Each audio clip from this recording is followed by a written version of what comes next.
You might not realize it yet, but every single thought you think is shaping the very fabric of your reality. Not tomorrow, not next year, but now, instantly. Your mind is not just a passive observer of the world.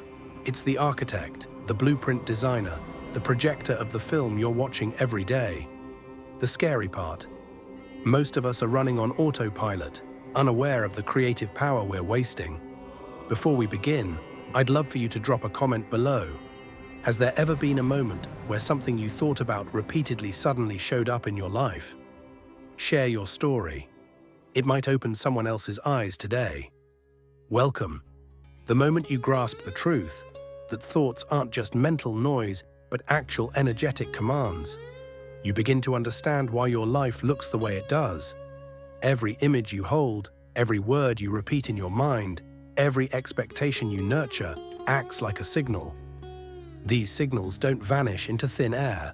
They ripple outward like stones dropped into an energetic ocean. The universe listens, not to what you want, but to what you believe. And belief is powered by repetition, emotion, and focus. Think about how often you rehearse your fears, the bills you dread, the people who hurt you, the opportunities you believe you'll never get. Now imagine if your mind is a 3D printer, continuously printing your dominant thoughts into tangible experiences. That bad luck you keep bumping into, that's not random. That's not misfortune. That's you, unconsciously feeding your internal machine with the exact blueprint you don't want. But here's where it gets powerful. When you change the command, you change the output. When you understand that your internal world projects the external one, everything becomes a mirror. You don't fight the reflection in the mirror. You change what's in front of it. That's what conscious thinking is about. This is why ancient mystics, esoteric teachers, and modern quantum thinkers all repeat the same thing in different languages. Reality begins within. The trouble is, we live in a system that profits off your unconsciousness. It teaches you that you are powerless, that life just happens to you, that thoughts are harmless. It encourages emotional chaos, endless distractions, and a reactive mind. Because a distracted mind can't manifest consciously. If your energy is scattered, your creation is scattered. You think it's just social media, just entertainment, just noise. But it's noise that's writing your reality. Every thought is a seed. Most people are planting weeds, fear, doubt, insecurity, and wondering why their inner garden looks like a battlefield. You weren't born to be at war with yourself. You were born to realize you are the architect of your own inner world. The question is, are you building a sanctuary or a prison? It all starts with awareness. Begin by watching your thoughts, not to judge them, but to understand them. What do you consistently think about when no one's watching? Where does your mind go when you're not trying to direct it? That's your default setting, and your default setting is your dominant frequency. That frequency is attracting, repelling, shaping, and molding your experience, moment to moment. This is not about toxic positivity or pretending everything is fine. This is about reclaiming the throne of your mind. It's about realizing that energy flows where attention goes, and attention is the currency of manifestation. You don't need to chase everything in the physical world. You need to sit with your inner world and master the projector. You see, your subconscious doesn't understand sarcasm, self-deprecation, or jokes. It simply obeys. When you say things like, "I'm always broke, nothing ever works out for me," or even in passing, "I'm such an idiot," your subconscious takes it literally. It doesn't filter, it doesn't argue, it executes. The subconscious mind is like fertile soil. It doesn't care what kind of seed you plant.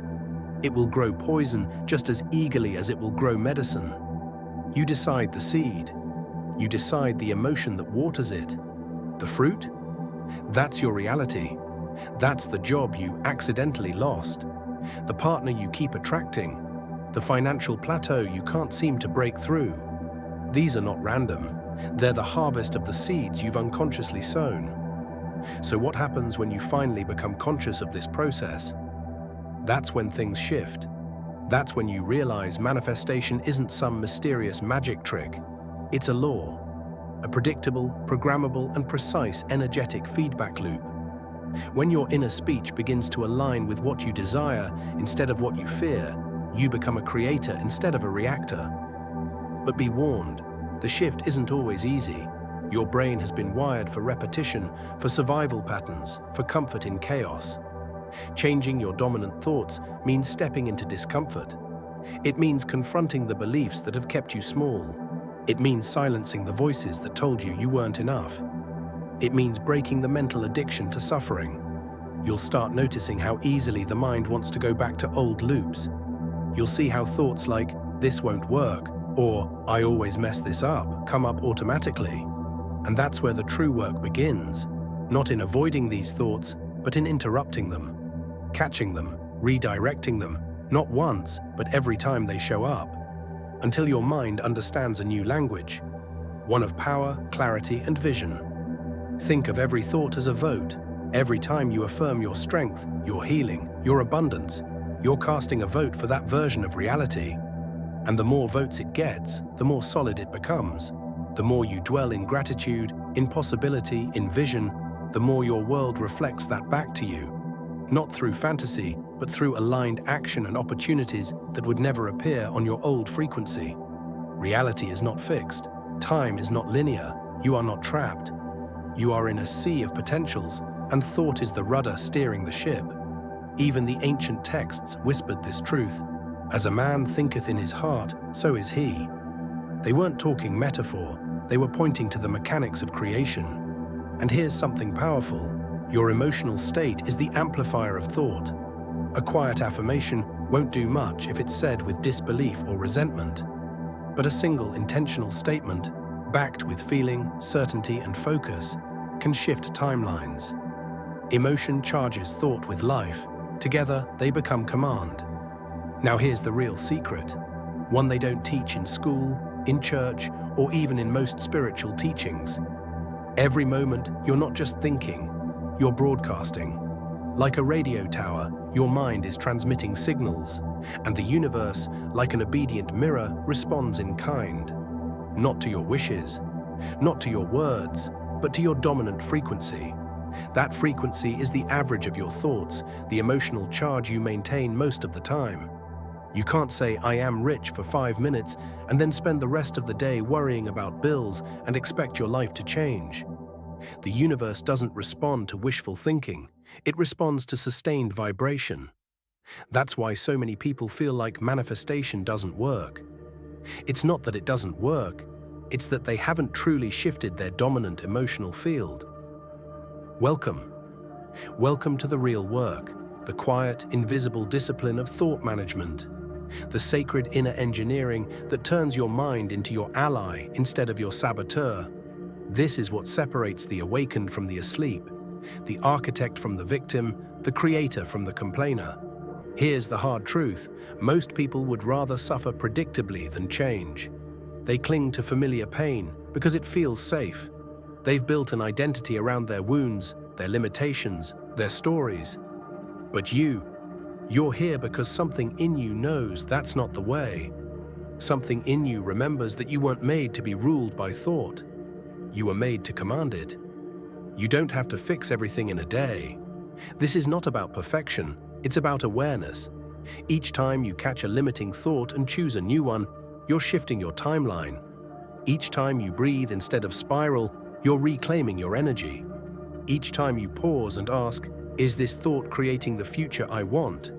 you are planting a new seed. But let's be clear, this takes practice. The same way muscles grow under resistance, your mental resilience strengthens through daily effort. That means journaling your thought patterns. That means auditing your self-talk. That means intentionally shifting your inner dialogue even when you don't feel like it. Especially then. Visualization is one of your greatest tools here. Not fantasy, but embodied imagination. Feel it in your body. See it in your mind's eye. Speak it aloud until your nervous system starts to believe it's real. Because here's what science and spirit both agree on. The brain doesn't know the difference between a vividly imagined event and a real one. That's how powerful your mind is. That's how quickly it can alter reality, if you learn how to direct it. Think about this. How many thoughts per day do you have that are actually empowering? How many are rooted in trust, love, abundance, possibility?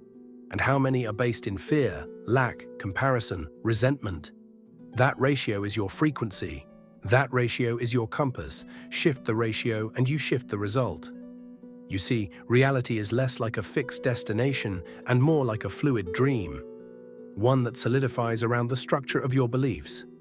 So if your beliefs are cracked with doubt, soaked in fear, and shaped by others' opinions, then the reality you build will reflect that. Not because you're unlucky, not because you're cursed, but because reality is responding, as it always does, to you. Now is the time to take radical ownership, not of everything that happens around you, but of everything that happens within you. That's the only place your power truly lives. If you keep waiting for circumstances to change before you think better thoughts, you'll be trapped in the same loops forever. But the moment you change your thoughts first, genuinely, consistently, the world around you bends in response. Don't underestimate how revolutionary this is, because you've been conditioned to believe you're small, powerless, at the mercy of systems, of rules, of fate. But you're not. You're the one generating the signal. Every thought you nurture, every feeling you hold, every story you repeat, it all becomes part of the structure of your lived experience. This is not New Age fluff. This is ancient, sacred truth, now confirmed by quantum physics, neuroscience, and countless awakened minds throughout history. You are not just a passenger in this life. You are the observer and the architect, the experiencer and the creator. And yes, there will be moments you forget. There will be days when your mind drags you back into fear, when your thoughts race and spiral, when the old patterns grip tight. That's okay. That's part of the process. The key is not to never fall. It's to rise again.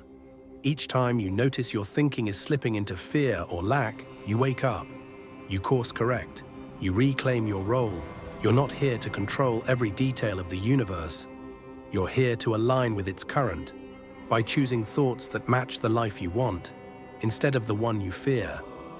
So, chosen one, the question is no longer whether you're creating reality. You are. The only question left is, what kind of reality will you dare to create? Will you keep feeding the same fearful narrative? Or will you choose, right here, right now, to think like the version of you who already lives the life you desire? It's not just possible, it's inevitable once your thoughts stop working against you and start working for you. And it starts with the next one. Your next thought is the door. Your attention is the key. Your reality is waiting. Drop a follow and like the video if this resonates with you, and don't hesitate to cheer up and support fellow brothers and sisters difficult times in the comments. Chosen one, keep your head up and stay true to yourself, always with love.